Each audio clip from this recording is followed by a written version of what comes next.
What is lightning? We know it as that giant spark of electricity in the sky as cloud-to-cloud lightning, or between the sky and the ground, also known as cloud-to-ground lightning. Both are dazzling, both awe-inspiring. Hi, I'm Chris May, host of This Day in Weather History, a podcast from the Weather Network in Canada. When thunder roars, go indoors.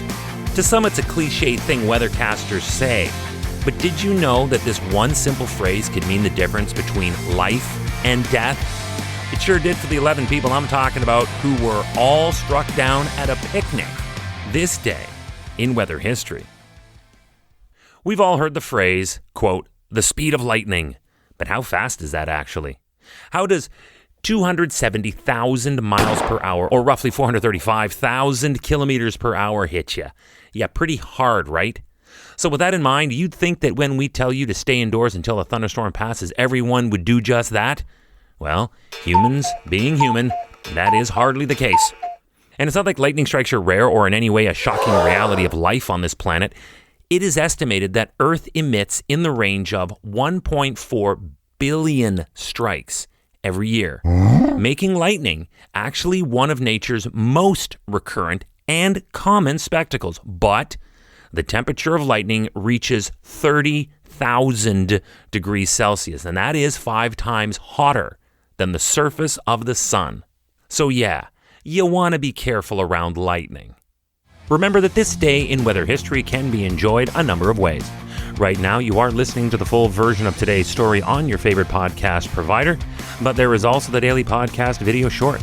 They are shot right here in my podcast recording studio, so you get that perspective, and oftentimes they will include visuals from that day's event from when it happened in weather history.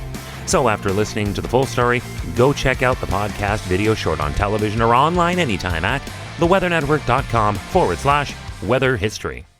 All right, having introduced you to lightning, today, out of Florida, we meet MacArthur High School student Ernie Perez. He was thankful to be alive after being struck down by a lightning bolt during a family picnic, leaving him with those telltale, fascinating burn marks on his neck and shoulder. The necklace Ernie was wearing at the time, it actually melted and shattered right off his body. He said it was an otherwise sunny day when he heard thunder and saw lightning off in the distance, and he knew at that point it was time to go. Interesting note here that I wish to bring in. You can actually tell how far away a thunderstorm is, and all you have to do is count. We can all do that. Simply count the number of seconds between the flashes of lightning and the boom of thunder that follows. Then divide this number by 3 for the distance in kilometers, or by 5 for how many miles away you are from the storm. In Canada, Windsor, Ontario is the country's lightning rod. In the USA, it is the state of Florida. As a matter of fact, there are 4 times more people that are killed by lightning than by hurricanes in the Sunshine State. And with July being the peak month for lightning strikes, it's best to know that easy-to-remember equation if you're on vacation there. Another kid at the picnic was 14-year-old Billy Anderson, who was sitting right next to Perez when they were both hit. He said, and I quote, "I saw a flash of light. Then it smelled like firecrackers and a whole bunch of smoke. My ears started ringing." The keys that were in Billy's pants pocket got so hot, they caused his leg to swell. But Ernie Perez was the worst affected of the 11 who were struck this day in weather history, and he had to spend the night in the hospital's ICU. So what happened? The bolt struck a tree near their picnic tables at C.B. Smith Park in Pembroke Pines, Florida. Trees are often destroyed by lightning strikes, actually. When lightning hits a tree, it usually travels just below the tree's bark, where there is a layer of sap and water. Both of these are effective conductors of electricity. So what happens is this thin layer becomes instantly hyperheated and expands so rapidly that it literally causes the bark to explode off the tree. The blast can sometimes split the wood, injuring others by the associated shrapnel. And that's exactly what happened to young 13-year-old Tara Perez when a chunk of wood struck her in the right leg. 6 others with minor burns or ringing ears were treated and released that same day, but 4 other teens needed to be kept over for observation, but were all released the next day.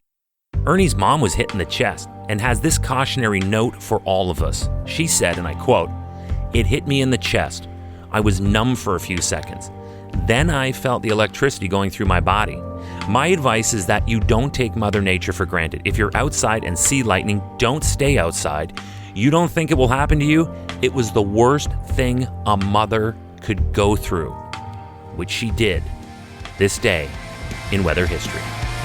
Tomorrow is May 26th, and I have another terrifying tale from the skies where weather could have been truly tragic. A flight from Manchester, England ran into a violent thunderstorm over Germany. It was pounded by huge hailstones. But how this ended flies in the face of logic. That's tomorrow on This Day in Weather History with me, your host, Chris May.